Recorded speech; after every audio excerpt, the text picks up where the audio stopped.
So I started playing footy in 2018. It was for the Onka Valley Paringa Football Club in the Adelaide Hills. First game was against Murray Bridge. We got absolutely flogged. But it was the best game ever. I found my passion for footy. When Tia was 13 years old, she made a switch from basketball to footy. Just the aggression of it. I was a very aggressive basketballer, so going into that footy aspect where it was a real contact sport, and yeah, just loved it. At just 15, she made her debut for Sturt in the South Australian State League. Now, not even 3 years later, her footy career is done. I was just going up for the ball, like taking a mark, and as I was going up, I got hit in the back and then came down, and as I was going down, someone else was coming up and her knee went straight into my eye. The next day, I could hardly get out of bed, could hardly see daylight. Everything was just a lot, even just talking. I struggled because everything was too loud. For months after that, it was still constant headaches, constant dizziness, confusion. You'd wake up every day and not know if you're going to get really bad symptoms, if I'm going to be able to stay at school, if I'm going to be able to go back to work. After a series of head knocks and concussions, doctors encouraged Tia to step away from the game. From that, I looked at it in my own life and I looked at it, is it worth going back and playing footy? And I've made the decision that I'm not going to. Dangerfield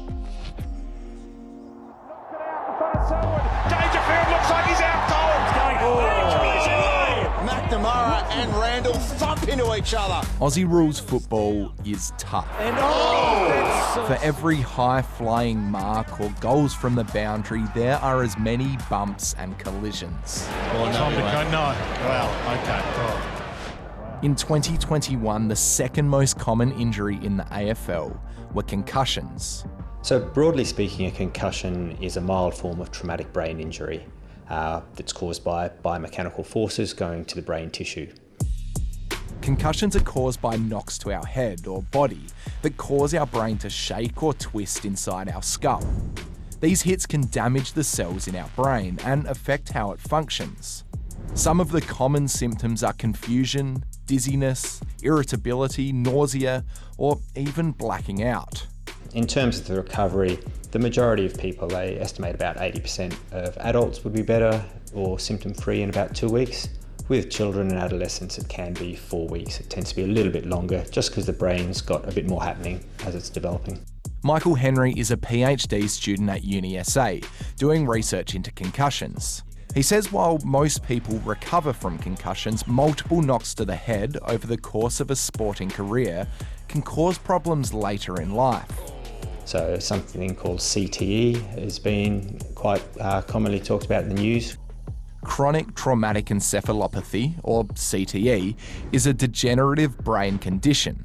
It's linked with repeated blows to the head over a long time frame and can cause symptoms like memory loss, personality changes, aggressive mood swings, severe depression and suicidal thoughts. Now, importantly, it's not something that we can diagnose definitively or with any great certainty while people are alive. The diagnosis only comes after someone has died, and scientists have the opportunity to do certain tests and imaging on their brain. Here's a chance for Tuck. Back in 2020, former Richmond Tigers player Shane Tuck took his own life. After his death, his brain was donated to the Australian Sports Brain Bank in Sydney. Shane's brain was the worst I'd seen in terms of pure CTE, and that came as a real shock. CTE has also been found in the brains of other former AFL players, as well as hundreds of American football players in the United States.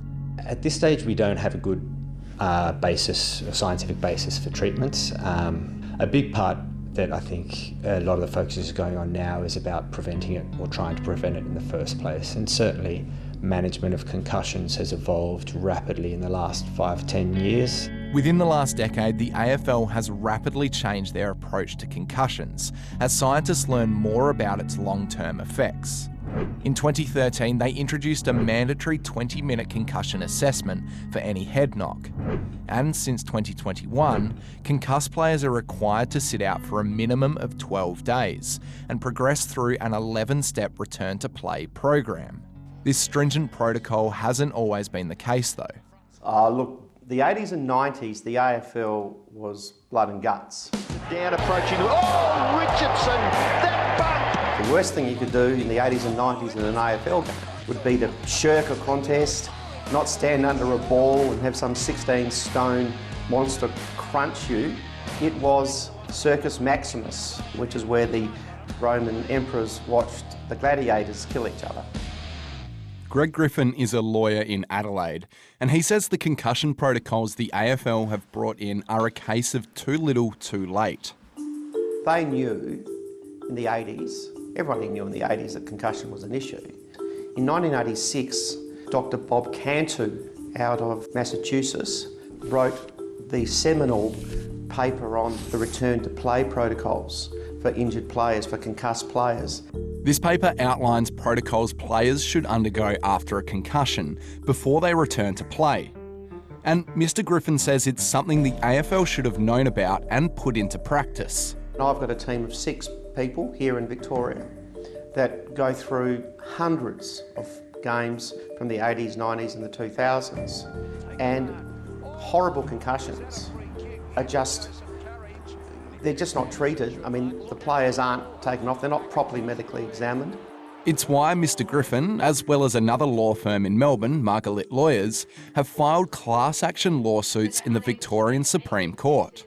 We're seeking substantial compensation from the AFL. A class action lawsuit is where a group of people pursue legal action from events that arose from essentially the same set of circumstances. So rather than the courts dealing with 200 separate cases on the same thing, a group can combine it all into one class action suit.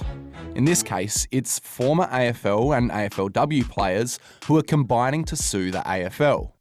The lawyers argue that the AFL had a duty of care to protect its players from the long-term health effects of concussion and head knocks, and should have enforced protocols that meant concussed players were adequately protected. Now they're seeking millions of dollars of compensation to pay for things like medical bills and the ongoing effects that Mr. Griffin says hundreds of former players are suffering. I regularly get players calling me, telling me, that they're really struggling. The AFL have to really stand up and be accountable, because there's a lot of broken people out there from playing the game they love.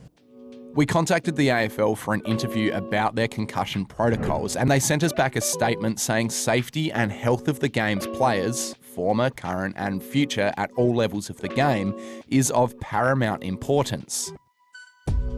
Earlier this month, the AFL also announced they'll put $25 million towards a long-term brain health study and provide more financial support for past players. Michael says the research into concussion and the best practice for recovery is always evolving. One of the really big things that we've found in the last sort of 10 years is that exercise, small amounts of exercise, is really beneficial for recovery. A lot of the chemicals that the body releases with exercise actually promote recovery in the brain and promote good brain development. If you get a knock, you have to be honest about how you're feeling. You can't lie because you want to continue playing, because that could be detrimental to the rest of your life.